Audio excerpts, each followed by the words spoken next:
देश का एक और राज्य है जहां पर मुसलमानों का जीना दूभर होता जा रहा है। जहां जहां भाजपा का राज फैलता है वहां वहां एक वायरस भी फैलने लगता है, इस्लामोफोबिया का वायरस।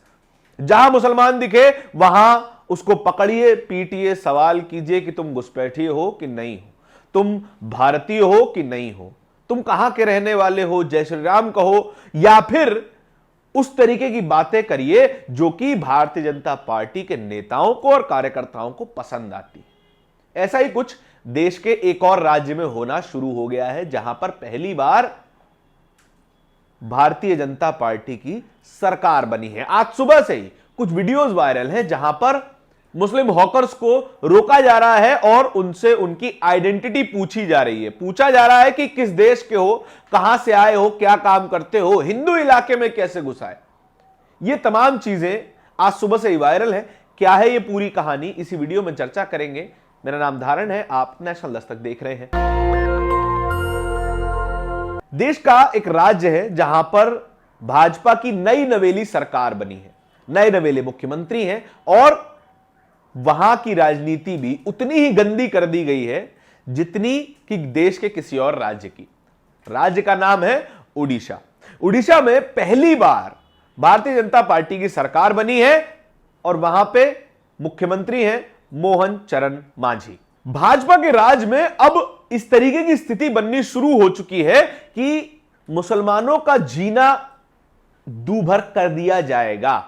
अगर आप वो मुसलमान हैं जिनको मुसलमानों की परेशानियों से फर्क नहीं पड़ता है तो शायद आपको जीने का हक मिल भी जाए। लेकिन अगर आप वो मुसलमान हैं जो शांति से अपना कारोबार करना चाहते हैं और गलती से गरीब हैं, गलती से एक सामान्य परिवार से हैं, गलती से आप अपना परिवार चलाने की कोशिश कर रहे हैं, कि ईमानदार कोशिश कर रहे हैं, तो आपको नहीं जीने दिया जाएगा भाजपा और उनके कार्यकर्ताओं के द्वारा, या कहें भाजपा के गुंडों के द्वारा।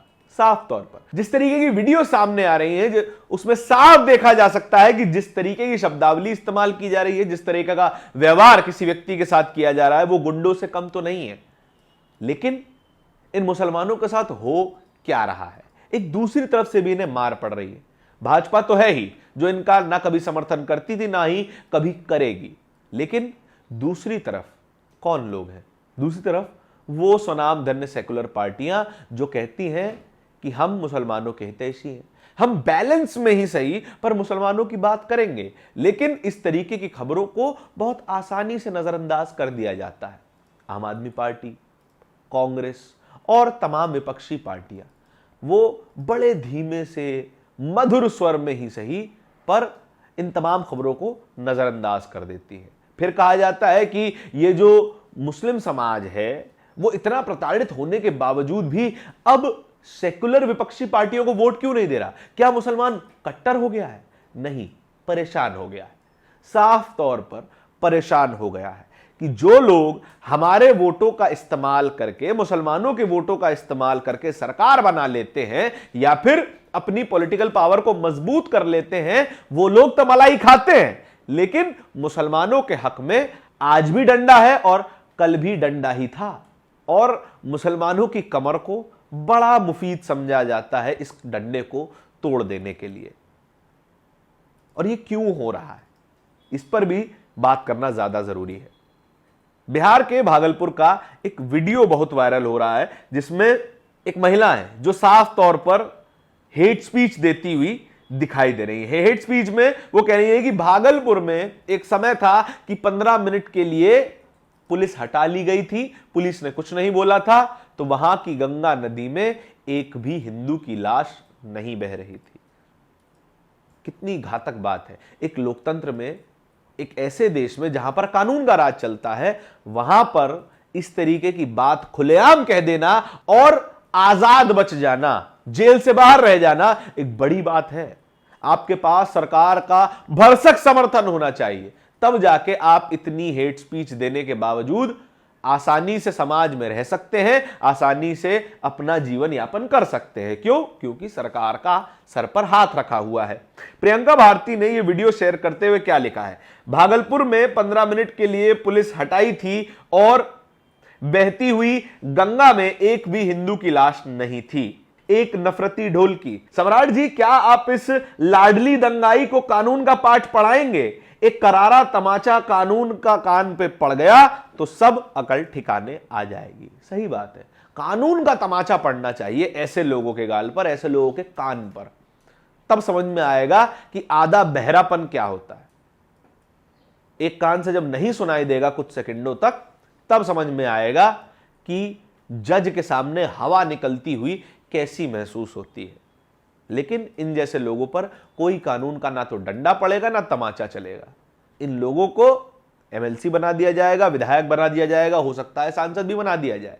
सांसद से याद आया, एक संसद में भी महोदय हैं जो घुसपैठियों के नाम पर साफ तौर पर राजनीति करते हुए दिखाई देते हैं। हमारे आपके शिरोधार्य स्वनाम धन्य अमित शाह जी, जो देश के गृह मंत्री हैं। गृह मंत्री होते हुए वो कहते हैं कि हम बंगाल से इन्फिल्ट्रेशन यानी कि घुसपैठ नहीं रोक सकते। कितने भोले हैं। वो कहते हैं हमने असम में घुसपैठ रोक दी, गुजरात में रोक दी, हमने तमाम नॉर्थ ईस्ट के राज्य में घुसपैठ रोक दी है, लेकिन बंगाल में नहीं रोक पा रहे हैं। क्यों? क्योंकि वहां पे टीएमसी की सरकार है। साफ तौर पर घुसपैठ के नाम पर अपनी सरकार बनाना चाहते हैं और सीधे तौर पर बंगाल में दो फाड़ कर देना चाहते हैं। समाज बढ़ जाए और ज्यादातर कट्टर हिंदू वोट इन्हें मिल जाए, सरकार बन जाए और दोबारा से एक और राज्य में मुसलमानों की जान पर खतरा मंडराने लगे, मुसलमानों की गर्दन पर तलवार लटकने लगे। ओडिशा एक राज्य था जहां पर मुसलमान ठीक ठाक सुखी जी रहे थे, लेकिन नहीं, वहां पर बीजेपी आती है, मुसलमानों की जान पर आफत आती है। वेस्ट बंगाल में अब चुनाव होने जा रहे हैं, वहां पर भी मुसलमानों की जान पर आफत आने वाली है। और उड़ीसा में क्या हो रहा है वो भी आपको ट्वीट्स के जरिए समझाने की कोशिश करूंगा। अमिया पांडव नाम के एक ट्विटर यूजर हैं, उन्होंने एक वीडियो शेयर किया है। एक मिडिल एज्ड व्यक्ति हैं, बुजुर्ग व्यक्ति मानिए, कि कंबल बेच रहे हैं। उनका वीडियो है, उनसे पब्लिकली कुछ गुंडे ये पूछते हैं कि अपना आधार कार्ड दीजिए। क्या लिख रहे हैं? A Muslim blanket seller from Hubli district of West Bengal is asked to produce Aadhaar card, beaten with stick and warned not to enter any village by BJP supporter in Odisha. Life of a poor Muslim and Christian have become miserable during BJP rule here. सही बात है। BJP के राज में गरीब मुसलमान, गरीब ईसाई, गरीब दलित, गरीब ट्राइबल, इन सभी की जिंदगी बर्बाद कर दी जा रही है। और रईस भी हो तब भी कुछ खास असर नहीं है। तब भी आप पर हमला हो सकता है, तब भी आप पर धर्म के आधार पर हिंसा हो सकती है, तब भी आप पर जाति के आधार पर हिंसा हो सकती है। क्यों? क्योंकि जब तक हिंसा बनी रहेगी, जब तक नफरत बनी रहेगी, तब तक बीजेपी की सरकार बनी रहेगी। जहां पर भी लोगों में अक्ल आनी शुरू हो गई, यह बात समझ आनी शुरू हो गई कि भैया हमें साथ में रहना है, वहां पर बीजेपी को जाना पड़ जाएगा। आगे देखिए, इकलौती खबर नहीं है, इकलौती वीडियो नहीं है। मोहम्मद जुबैर एक अलग वीडियो को शेयर करते हुए, जहां पर एक मुस्लिम सामान विक्रेता जो अपनी मोटरसाइकिल पर बर्तन, प्लास्टिक का सामान वगैरह लेकर बेच रहे हैं, उनका वीडियो शेयर करते हुए लिख रहे हैं, one more hate crime in Odisha. अब Bengali Muslim vendor from West Bengal is beaten by RW goons in Odisha, accusing him as a Bangladeshi infiltrator. Bangladesh से कोई हिंदू तो एंटर हो ही नहीं सकता है। बांग्लादेश में तो हिंदू खतरे में है ना जी। तमाम बीजेपी बोल रही है, तमाम लोग बोल रहे हैं कि देखिए बांग्लादेश में हिंदुओं के साथ क्या हो रहा है। तो फिर हिंदू भाग के आना चाहिए ना, मुस्लिम भाग के क्यों आएगा? थोड़ा दिमाग लगाइए। अगर बांग्लादेश में मुसलमानों की बहुतायत है, अगर बांग्लादेश में मुसलमान ताकत में है, तो मुसलमान बांग्लादेश से भागकर भारत में क्यों आएगा जहां पर मुस्लिम पिट रहा है? जरा दिमाग लगाइए। अगर, खैर मैं भी किस से उम्मीद कर रहा हूं दिमाग लगाने की, भाजपा सपोर्टर हैं और दिमाग लगाएं, ऐसा तो हो नहीं सकता। एक ही लाइन में यह बात कह देना हमें शोभा नहीं देता है। माफ कीजिएगा, आपकी कैपेबिलिटी का थोड़ा ज्यादा अंदाजा लगा लिया हमने। अब हिंदू परेशान है तो हिंदू आएगा, लेकिन यहां पर टारगेट केवल मुसलमान को किया जाएगा। क्यों? क्योंकि भाजपा के ये जो पूरा पजल है हेट का, उसमें फिट बैठ जाता है। आगे देखिए वही वीडियो जो एक मुस्लिम कंबल विक्रेता हैं, उन्हीं का वीडियो शेयर करते हुए मोहम्मद जुबैर भी वही कह रहे हैं कि मुसलमानों की जिंदगी बर्बाद कर दी गई है उड़ीसा में। उड़ीसा में शांति से मुसलमान जी रहे थे, अब उस शांति में आग लगा दी गई है। एक और मुस्लिम सामान विक्रेता हैं, शांति से अपनी ठेले की दुकान को लेकर जा रहे थे, वहां पर एक कथित देशभक्त आ जाते हैं, पूछने लगते हैं क्या? One more hate crime in Odisha, a Muslim vendor from Birbhum district West Bengal is asked to produce Aadhaar card, forced to chant religious slogans and was threatened to leave Odisha or will be killed by RW goons in Odisha। इससे खतरनाक क्या हो सकता है? चलिए आप जय श्री राम का नारा भी लगवा लीजिए, बेचारा जान बचाने के लिए कोई भी लगा ही देगा, क्या ही फर्क पड़ता है? ना राम जी को फर्क पड़ता और ना ही उस व्यक्ति को फर्क पड़ता। आप नारा लगा भी देंगे तो कोई किसी का हानि नहीं है, ना ही किसी का फायदा होगा। हां, आपकी आत्मा को शांति मिल जाएगी, वो बात अलग है, लेकिन किसी की हत्या कर देने की धमकी कि अगर आप जय श्री राम का नारा नहीं लगाओगे तो हम आपको मार डालेंगे, और अगर नहीं लगाना है तो उड़ीसा छोड़ के भाग जाओ।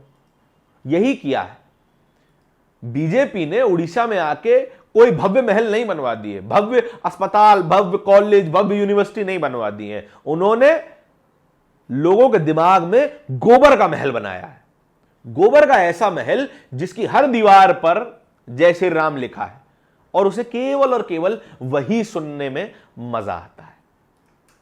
चाहे वो हिंदू हो, चाहे मुसलमान हो, चाहे जो हो, बस जय श्री राम बोलते रहिए, बस जय श्री राम चिल्लाते रहिए।